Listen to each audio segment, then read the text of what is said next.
দাদাগিরি। সৌরভ গাঙ্গুলি দাদাগিরি থেকে কত টাকা পারিশ্রমিক পেতেন আর দেব কত টাকা পারিশ্রমিক নেবেন, এবং এই দুজনের মধ্যে আমি কম্পারিজন করে কিছু আলোচনা করব যে সৌরভ গাঙ্গুলির দাদাগিরি ভিএস দেবের দাদাগিরি। চলো আমাদের ভিডিওটা শেষ পর্যন্ত দেখো, এবং আমাদের একটা ছোট্ট রিকোয়েস্ট, সুপ্রিয় কৌশলী সিনেমাটিয়া চ্যানেলের তরফ থেকে আমি সুপ্রিয় রয়েছি, চ্যানেলটাকে সাবস্ক্রাইব করে দাও, ভিডিওটাকে একটা লাইক দাও, পুরো ভিডিওটা স্কিপ না করে দেখো। দেখুন, আমি যদি সৌরভ গাঙ্গুলির কথা বলি, দেখো সৌরভ গাঙ্গুলিকে অনেকেই বলেন যে সে নাকি সুবিধাবাদী, সে নাকি নিজের স্বার্থ ছাড়া কিছু বোঝে না, একটা মানুষকে হেল্প করে না, হ্যাঁ না তেনা। দেখুন, আমি সেই বিষয়ে যাব না, তবে সৌরভ গাঙ্গুলি একটা জিনিস আপনি জানবেন যে স্মার্ট, তার নিজস্ব নলেজ দক্ষতা ভালো আছে। কারণ একটা কথা, একটা প্লেয়ারের সারা দেশের কুইজের একটা নলেজ থাকে, কারণ একটা প্লেয়ার, আফটার অল একটা প্লেয়ার, আপনি ভালো করে জানবেন যে একটা প্লেয়ারের দক্ষতা বা নলেজ ঠিক কতটা হতে পারে, আপনারা সেটা ভালো করে জানেন। আর সৌরভ গাঙ্গুলি একজন খুব স্মার্ট, ঠিক আছে, আপনি দেখবেন, আপনি এটা তো মানবেন যে সৌরভ গাঙ্গুলি একজন হোস্ট হিসেবে যথেষ্ট স্মার্ট। আর সৌরভ গাঙ্গুলি যখন হোস্ট করা শুরু করেন, আমি তো সেলিব্রিটি কভারেজ করি এবং সেলিব্রিটি অ্যানালিসিস করি, পলিটিক্যাল অ্যানালিসিস করি, এবং ছোটোবেলা থেকে না আমাদের বাড়িতে আমার মা ঠোঙা করতেন, এবং সেই সময় আমি কী করতাম, পেপারের নিউজ কার্টেনগুলো পড়তাম, বিশেষ করে বিনোদনমূলক কার্টেনগুলো। সৌরভ গাঙ্গুলি একটা জায়গায় ইন্টারভিউতে বলেছিলেন অনেকদিন আগে, মানে সৌরভ গাঙ্গুলিকে যখন জিজ্ঞেস করা হয়েছিল যে খেলোয়াড় একজন প্লেয়ার সে হোস্ট করছে, সে কি এবার কখনো সিনেমা করবে, তখন সৌরভ গাঙ্গুলি বলেছিলেন যে আমি একজন প্লেয়ার, ক্রিকেটার হিসেবে আমার যথেষ্ট পরিচিতি আছে, আমি হোস্ট করছি রিয়ালিটি শোতে, সেই পর্যন্ত ঠিক আছে, কিন্তু একজন ক্রিকেটার যদি অভিনেতা হিসেবে আসে, তাহলে ক্রিকেটার হিসেবে আমার কিছুটা মানে অবমাননা হতে পারে, বা সেটা পরিচিতিটা একটা, মানে বুঝতেই পারছো আমি কী বলতে চাইছি। তিনি বলেছিলেন যে হোস্ট অব্দি ঠিক আছে, কিন্তু অভিনয় একদম নয়। বা কোনো একজন খেলোয়াড় হিসেবে, মানে এটা আমার মনে হয়, একজন খেলোয়াড় হিসেবে, একজন প্লেয়ার হিসেবে যদি কখনো কোনো ক্যামিও করতে হয় কোনো সিনেমায়, মানে একজন ক্যামিও, তার পরিচিত যে একজন প্লেয়ার সৌরভ গাঙ্গুলি হিসেবে, সেটা ঠিক আছে, কিন্তু হোস্ট সেটাও ঠিক আছে, কিন্তু সিনেমা কোনো তিনি করবেন না। এবার দাদাগিরি, দাদাগিরি দেখুন, অনেক বছর ধরে একটা জনপ্রিয় রিয়ালিটি শো, সেখানে আপনি সৌরভ গাঙ্গুলির মতন একজন স্মার্ট হোস্ট করা আপনি দেখতে পাবেন, এবং বিভিন্ন অ্যাঙ্গেলে দেখবেন যে সৌরভ গাঙ্গুলি অ্যাঙ্করিং যেটা করেন, ও যথেষ্ট স্মার্ট, বুদ্ধিদীপ্তভাবে তিনি, মানে জানি যথেষ্ট ওটা স্ক্রিপ্টেড, একটা শো, রিয়ালিটি শো পুরোটাই স্ক্রিপ্টেড হয়, বা পরিচালনা যিনি করেন বা আরও যারা নির্মাতারা আছে তাদের নির্দেশ মেনে করতে হয়। কিন্তু তাও আপনি দেখবেন যখন গুগলি বা যখন কোনো রাউন্ড হয়, তখন সৌরভ গাঙ্গুলি সেই ব্যাপারটাকে নিয়ে একটা বিস্তারিত আলোচনা করে ভালোভাবে বোঝান। তাই তো সেই জন্য সৌরভ গাঙ্গুলিকে একটা জায়গায় আপনারা দেখবেন যে দাদাগিরিতে পরপর দেখে দেখে এসছে, তো তাই মানুষের মনে একটা অভ্যেস তৈরি হয়ে গেছে যে এরকম একটা, আর মানুষ অভ্যাসের দাস, মানুষ মনে করে যে না, এই জিনিসটাকে দেখে এসেছি, এই জিনিসটা একে আর মেনে নিতে পারে না। দেখবেন আপনি কোনো সিনেমা যখন সাউথের রিমেক হয়, বাংলা বা বলিউড করে, তখন বলবে যে সাউথের অরিজিনালটা করেছে, মানে সেটা যে কোনো ছবির ক্ষেত্রে অরিজিনাল যে করেছে তার মতন কেউ করতে পারবে না, এটাই মানুষজন বলে থাকেন। ঠিক তেমনই এবারে সৌরভ গাঙ্গুলি, যে মানে এটা শোনা যাচ্ছে যে কেন তিনি দাদাগিরি আর করছেন না। এবারে দেখুন, একবার মনে আছে মিঠুন চক্রবর্তী কিন্তু দাদাগিরি হোস্ট সামলেছিলেন, কেন সৌরভ গাঙ্গুলিকে রিপ্লেস করে একবার মিঠুন চক্রবর্তীকে এবারে দেবকে করা হচ্ছে, সেটা আমি আসছে।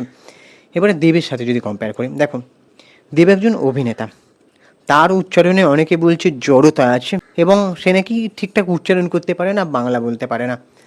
প্রথম দিকে কিন্তু প্রচুর পরিমাণে টোল হতো, আর দেব কিন্তু একজন কষ্ট করে স্ট্রাগল করে উঠে আসা, তার ব্যাকগ্রাউন্ড কোনো কেউ ছিল না, ফিল্মি ব্যাকগ্রাউন্ডের কেউ ছিল না। তার বাবা মুম্বাইতে ক্যাটারিং সার্ভিস চালাতেন, সেলিব্রিটিদের মানে ক্যাটারিং সার্ভিস দিতেন, তো সেই রকম তার কোয়ালিফিকেশান প্রচুর, ঠিক আছে, কম্পিউটার ইঞ্জিনিয়ার থেকে শুরু করে অনেক কোয়ালিফিকেশান আছে। আমি সেটা বিভিন্ন নিউজ মিডিয়ায় কাটিংয়ে পড়তাম, আমি জানি সে অনেক কিছু নিয়ে পড়াশোনা করেছে, কিন্তু কোনো কিছুতে স্থায়ী কোনো কিছু করতে পারছিলেন না। কিন্তু তার বরাবর ইচ্ছে ছিল আমি অভিনয় করবো বা একজন হিরো হব, সে বারবার চেষ্টা করেছিল, এবং সে বলিউডে আব্বাস মস্তান বলে একজন বড় পরিচালক তার সহকারী হিসেবে কাজও করেছে, এবং বাবার ক্যাটারিংও হেল্প করতেন ছোটোবেলায়, যেটা শোনা যায়। এবং পরে যখন তিনি অডিশন দেন, মানে কলকাতার আমাদের ফিল্ম ইন্ডাস্ট্রিতে, তখন বারবার তিনি রিজেক্ট হচ্ছিলেন, একবার মনে আছে দেবের মুখে শুনেছিলাম যে দেব নাকি মানে ট্রেনে করে আসছিলেন শিয়ালদাগামী ট্রেনে, যখন আসছিলেন তখন নাকি তিনি ফোন করে শোনেন, যে ফোনের মাধ্যমে শোনেন যে কাজটা তাকে দিয়ে আর করাবেন না। তখনও তিনি একটা অগ্নিশপথ করে উঠতে পারেননি। বারবার যখন রিজেক্ট হচ্ছে, বারবার সেই মানুষটার চেষ্টা করে গেছে, তারপরে যখন একটা অগ্নিশপথ তার ঝুলিতে আসে, অগ্নিশপথ বলে তার ফার্স্ট সিনেমা, সেটা বোম্বাদার ফার্স্ট করার কথা ছিল, কিন্তু সেই সিনেমাটা নতুন কারোকে, মানে যেরকম বোম্বাদা বলেছিলেন যে সাথী একজন নতুন হিরোকে দিয়ে করাও যার ইয়ং এজ, ঠিক তেমনই এই অগ্নিশপথের বেলাও রিপ্লেসড করা হয়েছিল দেবকে। সে অডিশন দিয়ে সুযোগ পেয়েছিল, কিন্তু দুঃখের বিষয় সেই সিনেমাটা চলেনি এবং প্রচুর, মানে তখনকার দিনের সমালোচনার তেমন হতো না। কিন্তু আপনি যদি সিনেমাটা দেখেন, সেখানে দেবের অভিনয় আপনার ভালো লাগবে না, কিন্তু একজন হিরো হিসেবে এবং বডি ফিটনেস, মানে বলিউডে যেরকম প্রত্যেকটা নায়কের জিম করা বলে, সেরকম কিন্তু অনন্য ইতিহাস করেছিল। এবং পরের সিনেমা জন্য তাকে অনেক অপেক্ষা করতে হয়েছে। আই লাভ ইউ বলে একটা সিনেমা আসে এবং সেই সিনেমাটা একেবারে হিট, তুখর হিট। তারপরেও সে সুযোগ পাচ্ছিল না। তারপরে আস্তে আস্তে আসে প্রেমের কাহিনী থেকে শুরু করে মন মানে না, তারপরে এখন সে অন্য ধারার ছবি এবং ভালো ভালো চরিত্রে এক্সপেরিমেন্ট করছে। কিন্তু দেবের সবথেকে দুঃখের জায়গা কোনটা জানেন, মানে আমাদের কাছে, সেটা হচ্ছে রাজনীতিতে আসা। এখন যখন একটা দল হেরে গেছে, বারবার তিনি বলেছিলেন যে দলের হয়ে যে মুখ্যমন্ত্রী হিসেবে মমতা বন্দ্যোপাধ্যায়কে দেখতে চাই, এবং সেটা তার ব্যক্তিগত ইচ্ছা মানলাম। কিন্তু তিনি ঘাটাল মাস্টার প্ল্যান কি আদৌ তার হাতে সম্ভব হয়েছে পুরোটা করা?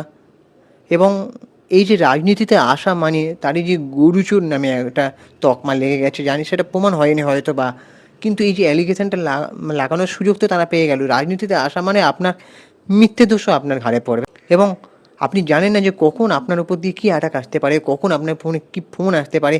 একজন শিল্পীর কাজ হচ্ছে সৃষ্টি করা, তার শিল্পী সত্তাটাকে বজায় রাখা, তাই তো? সে যখন একজন কষ্ট করে স্ট্রাগল করে উঠে আসা মানুষ, তার ফিল্মি ব্যাকগ্রাউন্ডের কেউ ছিল না, এবং তিনি কি দেখতে পাচ্ছেন না যে চাকরিগত দুর্নীতির সঙ্গে জড়িত যারা এবং সাধারণ মানুষদের যে হয়রানি, সেটাও কি তিনি দেখতে পাননি? তারপরে এখন যখন দল হেরে গেছে, তারপরেও তিনি কেন আবার ওই যে কখনো এনসিপিআই, কখনো বিদ্রোহী সাংসদ, কখনো বিরোধী সাংসদ হিসেবে কেন তিনি আছেন এখনও তো রাজনীতি তাকে গুড বাই জানিয়ে দিয়ে শিল্পী দুনিয়ায় মন দিতে পারেন। যাই হোক, সেটা তার ব্যক্তিগত ইচ্ছে। এবারে আসি দেবের যে জড়তা অনেকে বলে, এবার সে কি দাদাগিরি করতে পারবে? দেখো, দাদাগিরি সঞ্চালনা আমি জানি না দেব ঠিক কতটা ফুটিয়ে তুলতে পারবে, তবে আমাদের এখন দেখতে হবে একটা সঞ্চালনা শো সে ঠিক কতটা পারছে। কিন্তু মানুষের মনে ওই যে রয়ে গেছে যে একটা মানুষকে দেখে এসছি, তা আবার একটা মানুষকে কেন দেখবো, অন্য একটা মানুষকে, তো এটাই হচ্ছে ব্যাপার।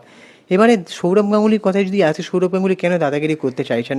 দেখো, সৌরভ গাঙ্গুলির নামে যেটা অনেকে বলছে বা শুনছি বিভিন্ন সূত্রের খবরে, যে সৌরভ গাঙ্গুলি 50 লাখ টাকা নাকি পারিশ্রমিক পেতেন, এবং প্রথমেই দাদাগিরির শাইনিংয়ে তিনি কত টাকা পেয়েছেন সেটা জানা যায়নি। এবার সেটা সূত্রের খবর, কোনো রকম চ্যানেলের তরফ থেকে আনুষ্ঠানিক ঘোষণা নেই, এবং আমাদের চ্যানেল সতটা যাচাইও করেনি।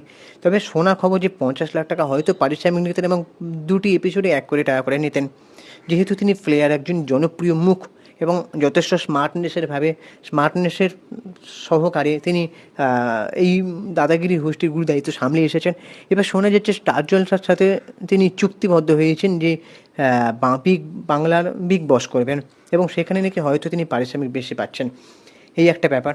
এবারে এই কারণেই হয়তো মিঠুন চক্রবর্তীকে একসময় রিপ্লেস করা হয়েছিল, দাদাগিরি থেকে সরে আসতে চেয়েছিলেন সৌরভ গাঙ্গুলি। তো এই হচ্ছে ব্যাপার। এবার চ্যানেলের অনেকটাই সিদ্ধান্ত আছে।